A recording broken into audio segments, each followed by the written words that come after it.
Well, hey everyone, welcome back. My name's Scott. This is Nathan. And as we always do, we're discussing some really good books.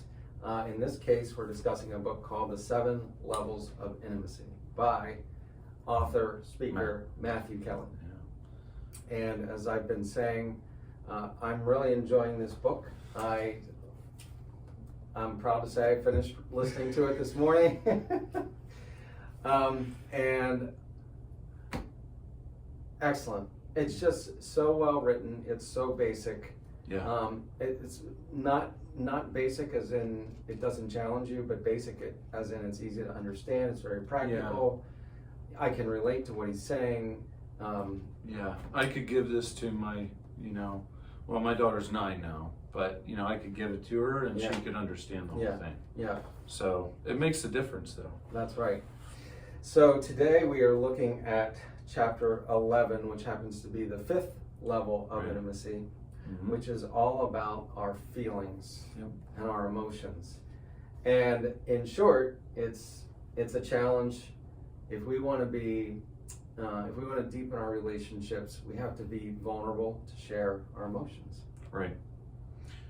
He does say, are you willing to make yourself vulnerable? I mean, we went through the emotional intelligence book, but this is basically saying, you do have to let your guard down, right?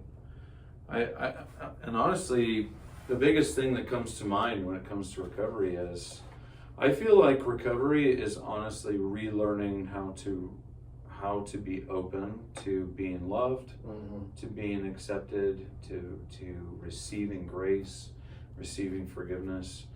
I think that's what typically our hurts, habits, and hang-ups do to us, is to build walls up so much. We forget what intimacy is like.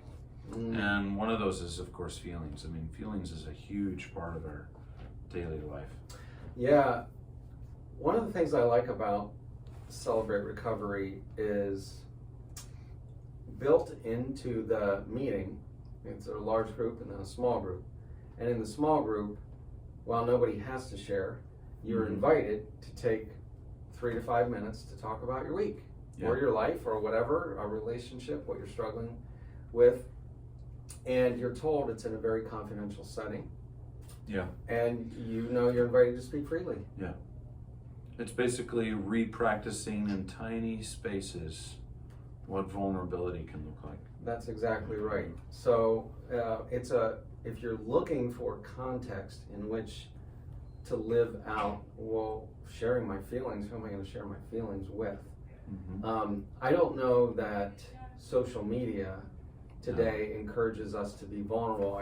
Social media encourages us to present. I don't want to be unfair, but in many cases it encourages us to present the best version of ourselves, but not in the way we're talking about. But not in the way we're talking. A false and unrealistic. An unrealistic, false. In fact, he does say, if you're not willing to let your guard down, take your mask off, which is social media, make yourself vulnerable and tell your significant other how you really feel, or a significant other, then you will not have intimacy. So that's one of the opening lines. I also want to read this because I feel like this is often what Jesus says to us. Unable to comprehend the powerful ways that intimacy can move us, challenge us, energize us, liberate us, most people cling to the little that they have and convince themselves that they have too much to lose. Too often, too many of us settle for crumbs from the table of the most exquisite banquet of all times. And he says the banquet of intimacy. And I just heard Jesus all over that. When Jesus says, invite anybody on the streets into the banquet table, there is a feast. I mean, all through there's references in the Old Testament and the New Testament, and it's all about this banquet.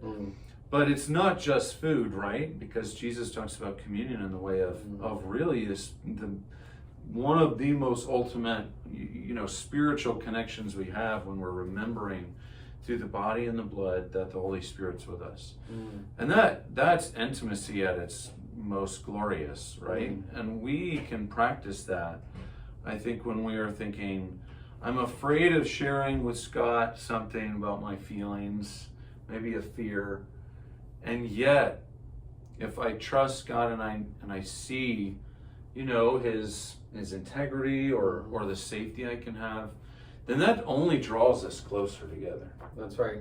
So And that, I believe you said, we were talking before, that's very much like communion. yes. And communion is same root word as community, Yeah. Yeah. where we live this stuff out.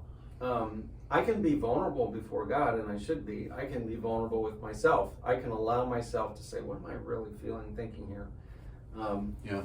But I feel like it's very different when I say it to a person, another person, right? The vulnerability Yeah. requires a lot. Yeah. I think it adds the physical dimension to it. I mean, obviously there is time alone with God, but when you're with someone, man, you can really feel something just unlocking or making room for yourself, especially when you're sharing with each other. I mean, it goes a long way to the healing process for sure. Yeah. So speaking of sharing with each other, Yeah. in order to do that well, it's helpful to have another person who's a good listener. Yes. And he gives some very basic practical tips Yeah. on listening. Because he does say there's no intimacy. Well, there can be no intimacy in a world where nobody is willing to listen. And that, I am afraid to say, is a big problem with social media. Everyone wants to share their opinion. But how many times do you see, tell me about that. Tell me about your opinion. Right? That's right. So that's what's really lacking. So again, we're back to the listening. We're back to the basics, right? We're back to the basics. And he gives a few tips. Do you have those written down? Yeah. So the one that you hear, I've heard for decades now, is repeat back to the person what they're saying. So Nathan, I hear you saying this. And the beauty of that is it shows the person that you're paying attention. If you've heard incorrectly, which in my case is very possible, Right. it gives you a chance to say, well, actually I was saying this. Yeah. Like, oh, I get it. Repeating back, posture, body language, those things. We all know this. This is things I learned in kindergarten. It gives me a chance. Good listening is reflected when I ask you questions. Yep. So you said this, does that mean this? Tell me more about this. Anybody can do that. And then the final one, as we go back and forth between the screen and each other, we assume we're making eye contact when we look at our screen. Yes. Is eye contact. Yep. So those would be the basic listening skills, which all of us are familiar with, but sometimes are challenging to live out, especially when we're being interrupted in our world of social media, of screens. Yeah.